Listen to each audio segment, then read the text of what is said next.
kita lupa sholat zuhur, ingatnya di malam hari, maka sholatnya jangan apa sir ibu? Dibaca sir. Dalilnya apa? Fi hadits Abi Sa'id radhiyallahu anhu fi qassatil Khandaq. Dalam hadis Abu Sa'id radhiyallahu anhu dalam kisah perang Khandaq, fa'aqama dhuhra, kemudian Nabi sallallahu alaihi wasallam mengerjakan salat zuhur, fa'ahsana salataha, kemudian memperbaiki salatnya, kama kana yusalliha fi waqtiha, sebagaimana dia mengerjakannya di waktunya. Kayak mana mengerjakan salat zuhur di waktunya? Yakni kondisinya disirkan dan seperti itu, kebalikannya. Nah, waktu dekatnya adalah dan maghrib, dan kondisi itu yaitu setelah sholat maghrib. Wahada as-sahhu qaulil ulama, dan ini adalah pendapat yang paling terkuat di kalangan para ulama. Baik, mungkin itu yang bisa kita sampaikan. Ibu mungkin ada pertanyaan, silakan.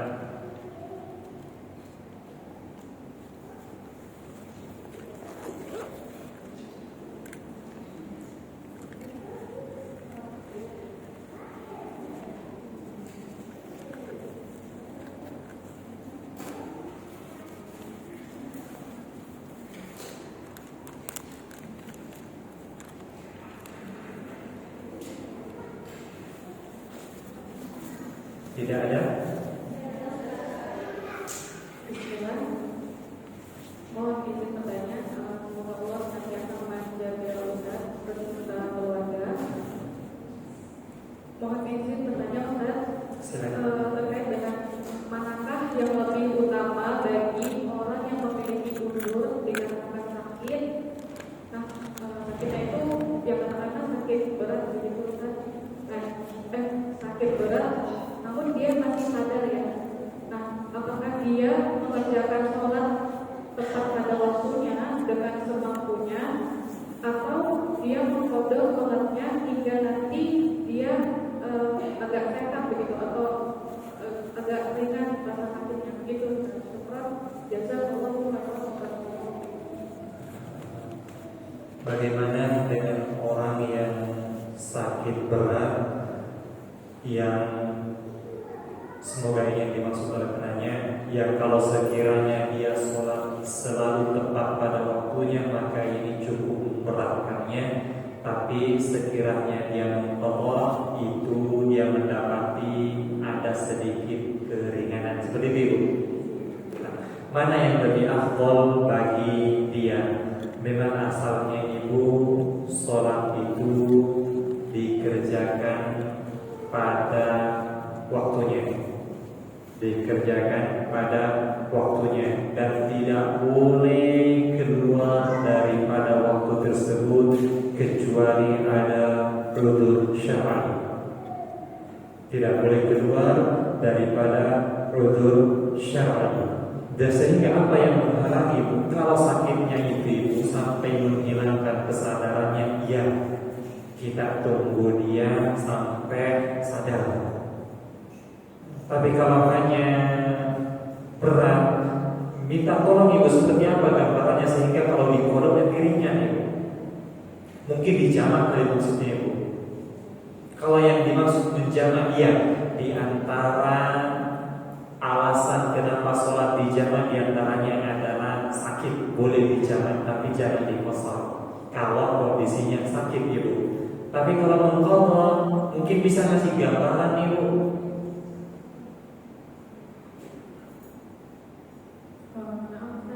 Jadi kasusnya itu terjadi di ibu saya. Alhamdulillah beliau sudah tua juga kan. Kemudian terakhir kemarin itu sempat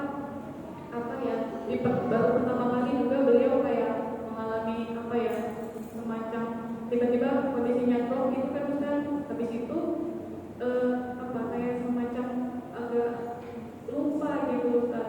Nah kemudian ada juga di posisi yang mana beliau itu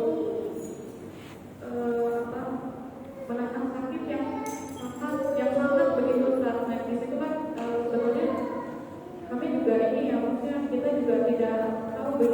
sampai di mana level sakitnya yang kemudian sebenarnya kita paksa. Nah di situ saya hanya seperti menyampaikan kepada beliau sebagaimana yang saya mampu, bahwasannya tidak mengapa Pak, ayo kita sholat saja sebagaimana yang Mama bisa mampu begitu untuk mendirikan sholat itu kayak gitu. Yang penting tidak terlewat waktunya. Namun di satu sisi kadang beliau memilih untuk mengkodok sholatnya begitu, karena sakitnya itu sudah sakitnya sangat sakit begitu kan. Kemudian akhirnya beliau memilih untuk mengkodok sholatnya. Nah itu seperti apa ya Ustaz? Nah, bisa sedikit saya dapat seperti ini Bu, maka ibu yang berat ini, maka pelan-pelan kita tuntun dia sholat ketika masuk waktunya sebisa mungkin bagi dia. Tapi saya berat, saya nggak bisa berdiri, silakan ibu baring, silakan ibu duduk, nggak bisa duduk baring.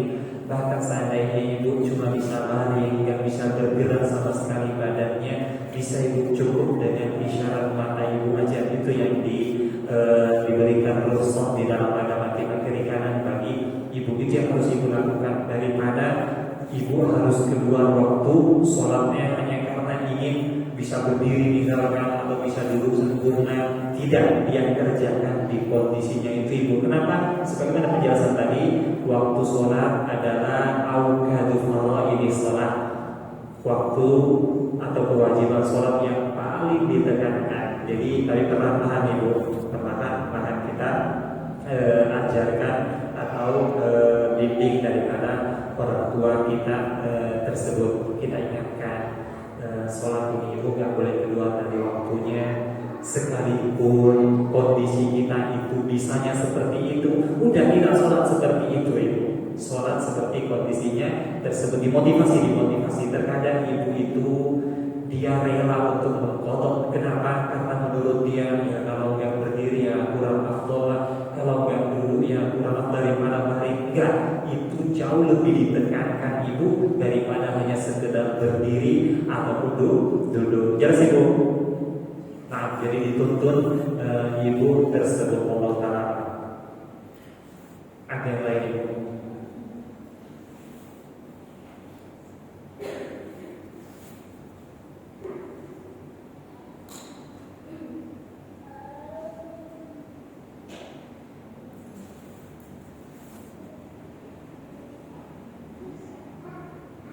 Tidak ada?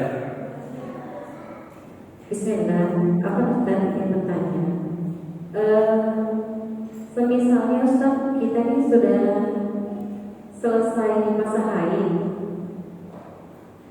tapi kita belum mandi bersih Ustaz, tapi sudah masuk waktu sholat. Contohnya ini misalnya sudah masuk di waktu sholat duhur, tapi kita mandi bersihnya itu setelah sholat duhur Ustaz. Nah, apakah kita mengerjakan sholat tapi sudah masuk lagi, mau masuk sholat asar misalnya, apakah kita mengerjakan sholat duhur dulu Ustaz, atau kita langsung sholat asar Ustaz? Saya ulang ibunya, ibu ini suci di waktu sholat duhur asar.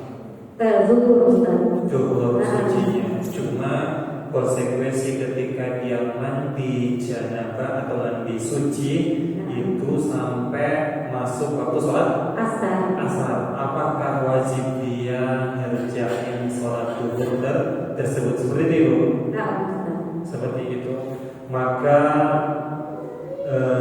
wallahu ta'ala, memang ada beberapa pendapat di kalangan para ulama.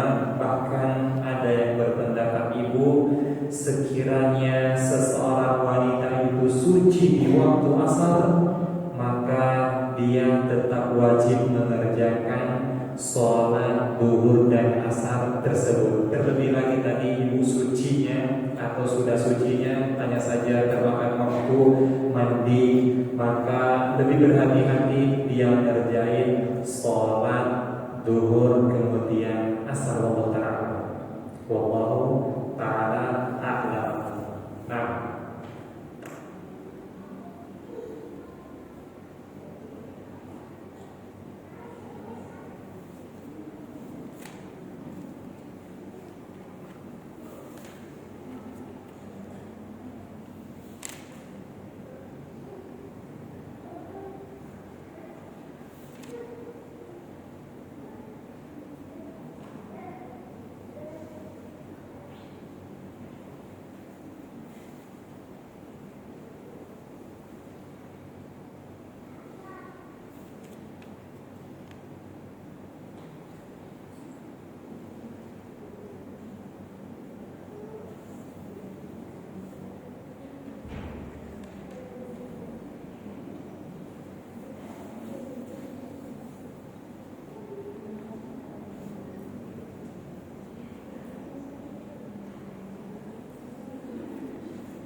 Yang lain Ibu?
Jika tidak ada,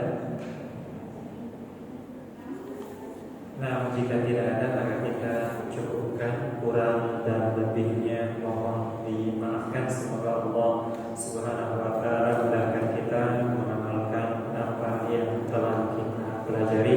Kita tutup dengan doa kafaratul majelis. Subhanakallahumma wa bihamdika asyhadu an la ilaha illa anta astaghfiruka wa atubu ilaik. Assalamualaikum warahmatullahi